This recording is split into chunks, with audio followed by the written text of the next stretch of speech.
আমি কয়দিন বাঁচবো? আমি কোটিপতি হিসেবে বাঁচবো। এরপর যদি আমার পাওনা পরিশোধ না হয় কি এসে যায়? আমি আমার জীবন উপভোগ করে নিয়েছি।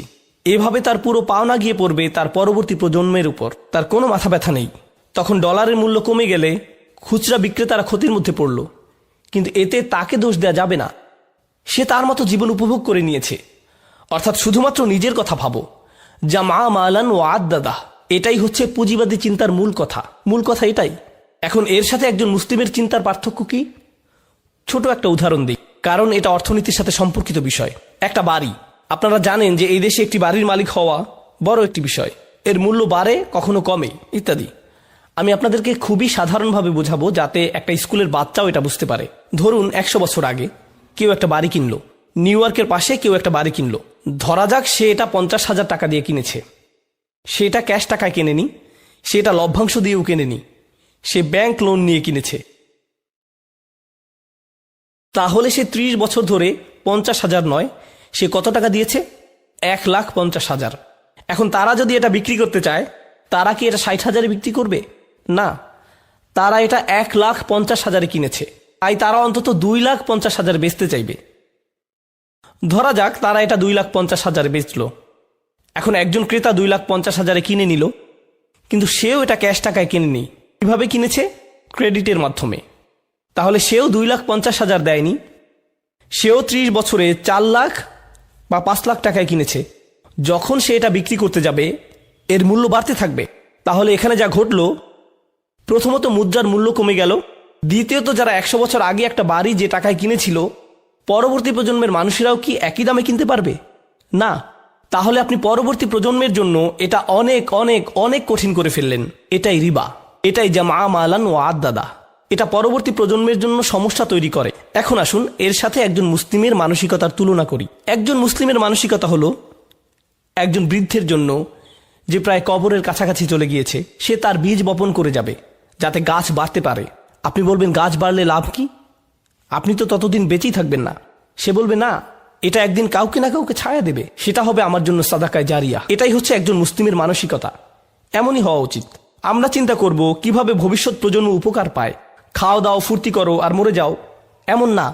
এখানেই আমাদের চিন্তা আলাদা। আর এটাই আসলে আমরা যখন অধ্যয়ন করব, আমরা কেবল এটা ভাববো না যে 1400 বছর আগে কি হয়েছে। এগুলো আমাদের সময়েরই বাস্তবতা।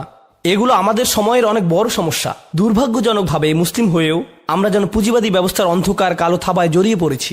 আমরা নিজেরাই কুৎসিত ও বাজে রকমের পুঁজিবাদী হয়ে গিয়েছি। আমরা এখন আর মানুষের পরোপকারের কথা, সমাজের ভালোর কথা ভাবি না, তাই না? আমরা যা মা মালান ও আদাদার মধ্যে অন্তর্ভুক্ত হয়ে গিয়েছি। আল্লাহ আমাদের সবাইকে এ থেকে রক্ষা করুন, যাতে আমরা এই কদর্য থেকে বের হতে পারি।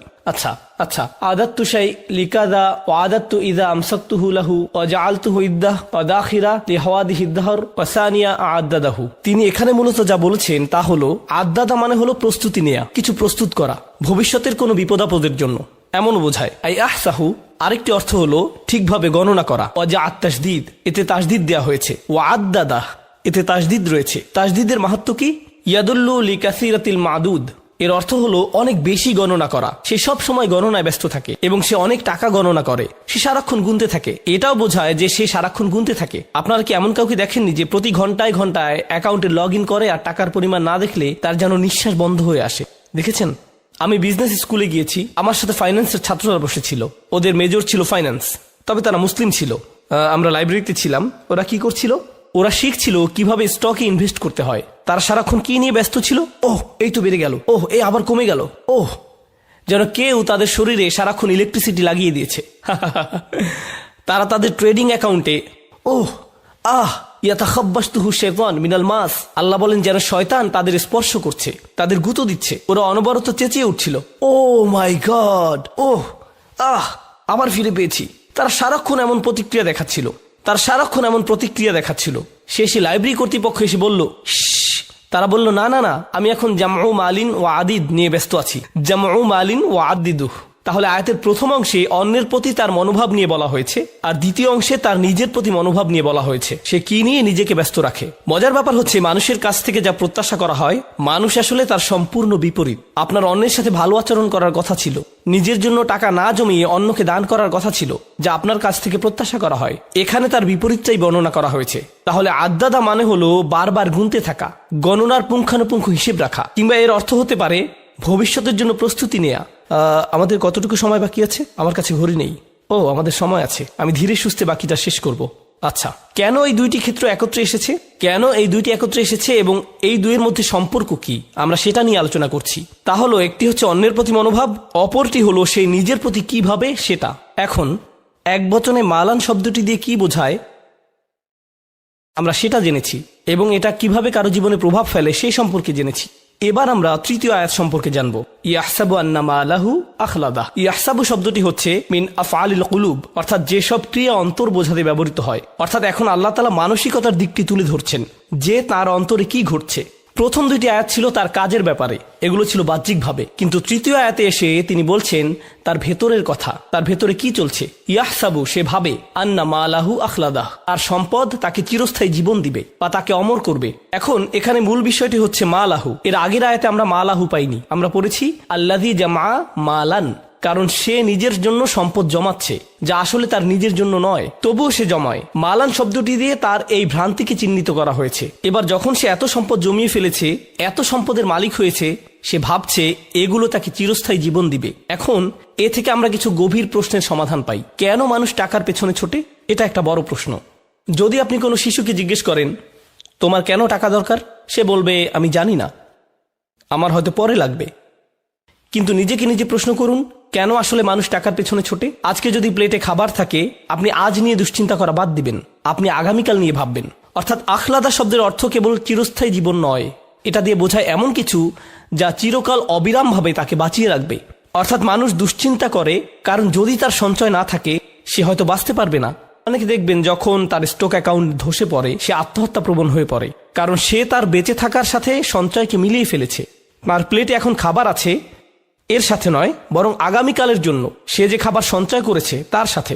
আখলাদা শব্দটি দিয়ে এটাও বোঝায় সে কেবল এটা ভাবে না যে সে সারা জীবন বাঁচবে, বরং এটাও ভাবে যে ভবিষ্যতে এটা তার কাজে লাগবে। এটা ইখলাদ থেকে এসেছে, খুলুদ থেকে। তার ভবিষ্যৎ সুনিশ্চিত হয়ে গিয়েছে কারণ তার সঞ্চয় আছে, সে এত এত সঞ্চয় করেছে। এখানে আরেকটি ব্যাপার হলো, এই ধারণাটি স্মৃতিস্তম্ভ বানানোর সাথে সম্পর্কিত। দেখবেন মানুষ চায় মানুষ তাকে মনে রাখুক। যে বিষয়গুলোর কারণে মানুষ কাউকে মনে রাখে তার একটি হলো সম্পদ। কেউ যদি পরকালে বিশ্বাস না করে, তার জীবনের শেষ পর্যায়ে সে সাদাকা দেয় না, সে হয়তো মানব কল্যাণে টাকা দেয়, হাসপাতাল, বিশ্ববিদ্যালয়ে টাকা দেয়, যাতে তার নামে স্মৃতিস্তম্ভ তৈরি হয়। এটাই তার জন্য একমাত্র বস্তু যাতে মানুষ তাকে মনে রাখবে। তাই সে অনেক অনেক টাকা আয় করে যাতে মানুষ তাকে এসব স্মৃতিস্তম্ভের কারণে মনে রাখে, যেগুলো নিছক পাথর বা মেটালের তৈরি জড়বস্তু দিয়ে বানানো। এই বিষয়টিও কোরআনে বলা হয়েছে। হুদ জাতির বিষয়ে বর্ণনাটি এসেছে। আল্লাহ আযজা ওয়াজাল্লা বলেন, আতাত্তাখিযুনা মাসানিআ লাআল্লাকুম তাখলুদুন। তাখলুদুন, তোমরা ভাস্কর্য তৈরি করছো এই মনে করে যে তোমরা চিরস্থায়ী হবে। এর সাথে চিরকাল বাঁচার সম্পর্ক কি? সম্পর্ক আছে। তাদের নাম, তাদের উত্তরাধিকার, তাদের স্মৃতি চিরকাল থাকবে। এইসব অপ্রয়োজনীয় স্মৃতিস্তম্ভ বানানোর পেছনে এটাই কি কারণ? তারা এইসব বিশাল স্তম্ভ বানাবে যা দিয়ে হাজারো লোককে খাওয়ানো যেত, কিন্তু না, তাদের এটা বানাতেই হবে। তাদের তো এইসবই সুন্দর স্থাপত্যের স্তম্ভ বানাতেই হবে। এটা কিন্তু মুসলিমদের মধ্যেও হচ্ছে। আপনারা বিভিন্ন গরিব মুসলিম দেশেও খুব সুন্দর সুন্দর স্তম্ভ দেখবেন, কিন্তু তাদের এটা বানাতেই হবে, কারণ এগুলো নাকি জাতীয় ঐক্যের প্রতীক। তাহলে যেসব গৃহহীন গরিব মানুষেরা স্তম্ভের পাশে শুয়ে থাকে তারা কিসের প্রতীক? তারাও কি আপনাদের জাতীয় ঐক্যের প্রতীক? সেখান থেকে কিছু টাকা তাদেরকে দিলে কি হতো? তারা এখন কি করবে? তারা কি সেই স্তম্ভ খাবে? তারা এটা দিয়ে কি করবে? তো এভাবে টাকার অপচয় করা হচ্ছে। আর তারা বলছে এগুলো দিয়ে নাকি তারা তাদের জাতির মানুষদের কাছে চিরকাল বেঁচে থাকবে। এটা আসলে আমি আগেও এটা পড়েছি, আবার পড়ছি। এটা হচ্ছে পিরামিডের প্রতি একজন দার্শনিকের মনোভাব। তিনি এটা লিখেছিলেন। এটা একটা জাদুঘরে পিরামিডের ছবির নিচে লেখা ছিল। তার লেখাটা দেখুন, শান্ত এবং স্বয়ংসম্পূর্ণ, স্থির ও দৃঢ় পিরামিডের প্রতিধ্বনি অনন্তকাল ধরে বাজে। এটা মানুষের বেঁচে থাকার ইচ্ছার হাহাকারকে সংজ্ঞায়িত করেছিল আর সময়ের ঝড়কে ধরতে পেরেছিল। মানুষটা মারা যাবে, অন্তত তার বানানো পিরামিডটি সময়ের ঝড়কে ধরতে পারবে। অনন্তকালের প্রতি এটাই তার আকাঙ্ক্ষা, এটাই তার ইচ্ছা, যেন চিরকাল বেঁচে থাকা যায়। আল্লাহ এই ইচ্ছা মানুষের মধ্যে দিয়েছেন। এই আকাঙ্ক্ষা যদি জান্নাত লাভের প্রতি না হয়, এটা নিশ্চিতভাবেই নিজের ধন সম্পদ দিয়ে এসব স্মৃতিস্তম্ভ বানানোর দিকে যাবে। কিন্তু আকাঙ্ক্ষা থাকবেই। যেমন যে কোনো সুন্দর জিনিসের প্রশংসা করাটা আল্লাহ আমাদের মনে দিয়ে দিয়েছেন। অসাধারণ কোরআন তেলাওয়াত শুনে যদি আপনার ভালো না লাগে, এর মানে আপনি মিউজিকের প্রতি ঝুঁকে পড়েছেন। আকাঙ্ক্ষা কিন্তু থাকবেই, এর গতিপথ ঠিক করে দিতে হয়। এদিকে যাবে নয়তো ওদিকে যাবে। বুঝতে পেরেছেন? এটাই আমরা এখানে শিখছি। তো যারা, বলে রাখি, এটা আমার শিক্ষক ডক্টর আহমদের মন্তব্য। তিনি এই সূরা নিয়ে মন্তব্য করেছেন। তিনি বলেন, দুনিয়ার প্রতি মানুষের দুই ধরনের প্রলোভন থাকে। কোরআনে সাধারণত টাকা এবং সন্তানের কথা বলা হয়েছে, তাই না? আর তাকাসুর ফিল আমওয়ালি ওয়াল আওলাদ। আমরা দেখছি এই সূরায় কিসের কথা বলা হয়েছে? মাল, আওলাদ নয়। তিনি এটা নিয়ে মন্তব্য করেছেন। এটা তার নিজের চিন্তা। তিনি বলেন, আমি আমার জীবনে লক্ষ্য করেছি যাদের সন্তান নেই তারা টাকার প্রতি আরো বেশি মগ্ন হয়ে পড়ে। যদি সন্তান না থাকে, যদি আপনার সন্তান থাকে, আপনার দুটি বিষয় নিয়ে চিন্তা থাকে।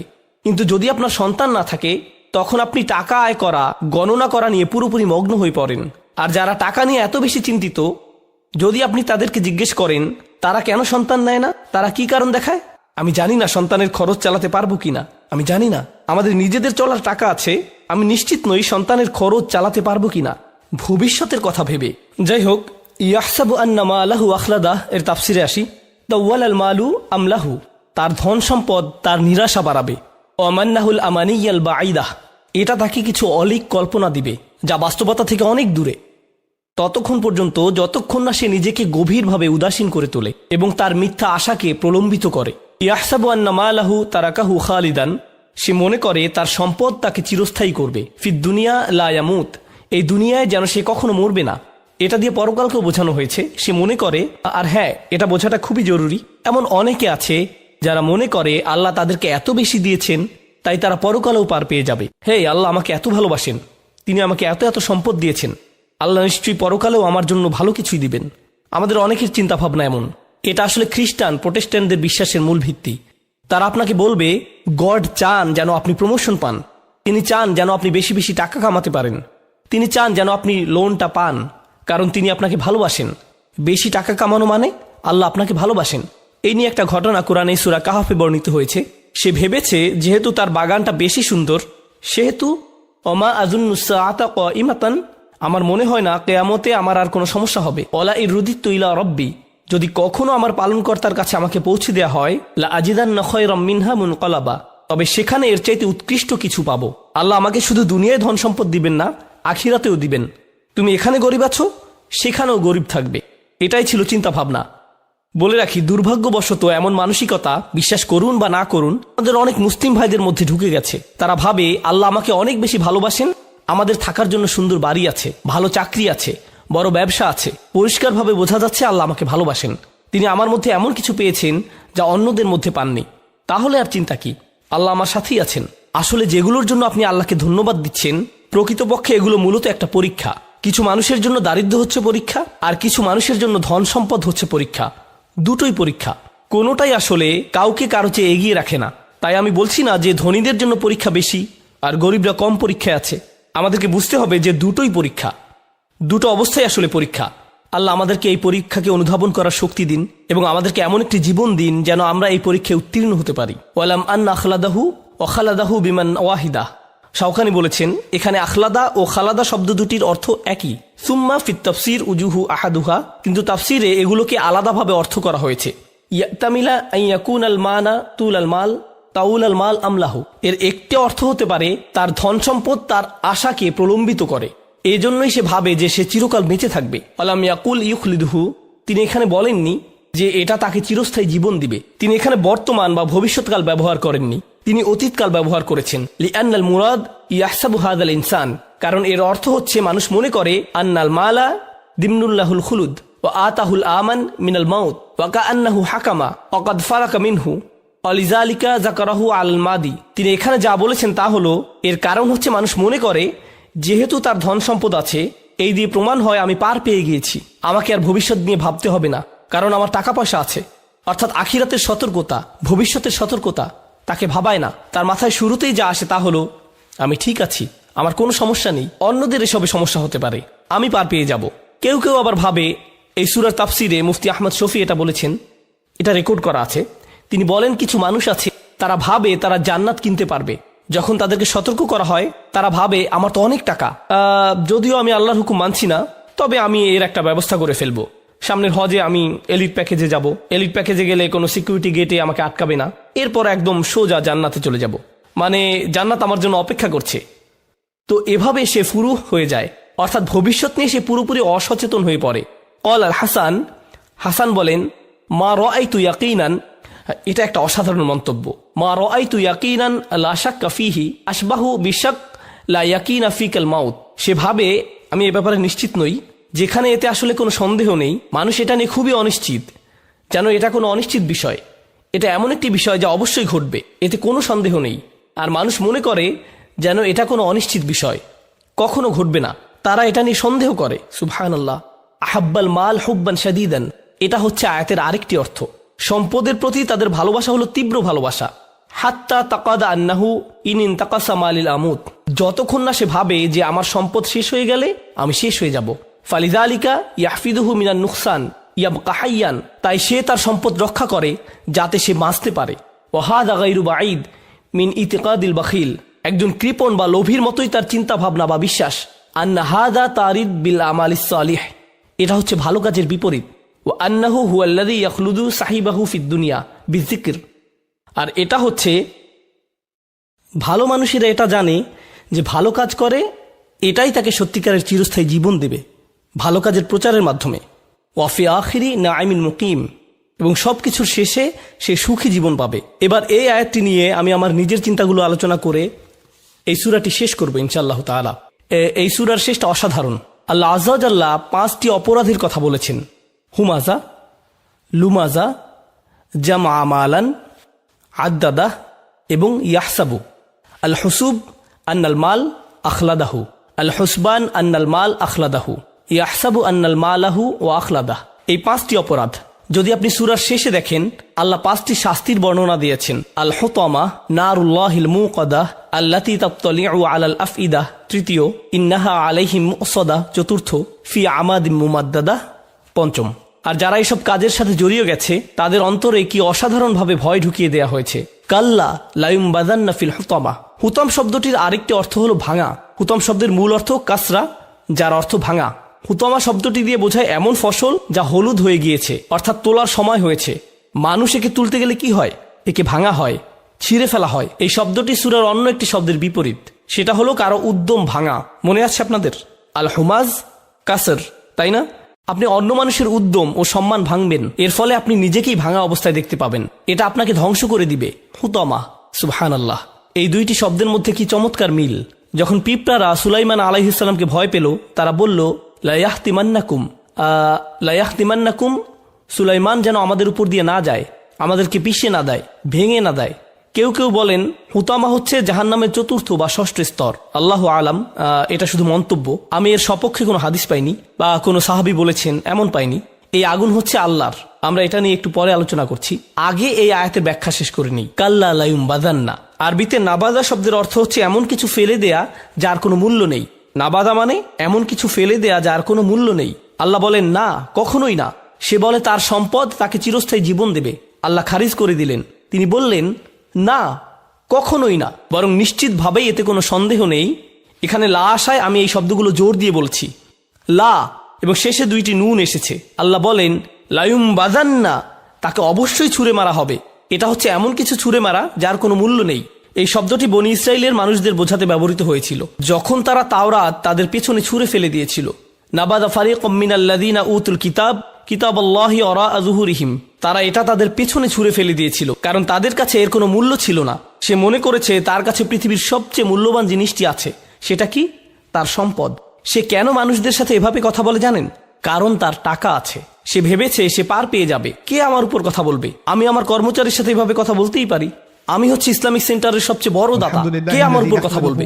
আমার টাকা ছাড়া তো স্কুল চলতেই পারবে না। আমি যেভাবে ইচ্ছা সেভাবেই চলতে পারবো, আমি যেভাবে ইচ্ছা সেভাবেই বলতে পারি। এ তো কেবল টাকার ব্ল্যাঙ্ক চেক নয়, এটা আমার মুখের জন্য একটা ব্ল্যাঙ্ক চেক। বুঝতে পারছেন? সে এভাবেই ভাবে। এখন পরিশেষে সে নিজেই মূল্যহীন হয়ে গেছে, তাকে ময়লা আবর্জনার মতো নিক্ষেপ করা হবে ফিল হুতামা, আল হুতামার মধ্যে। সবচেয়ে জঘন্য জায়গায়।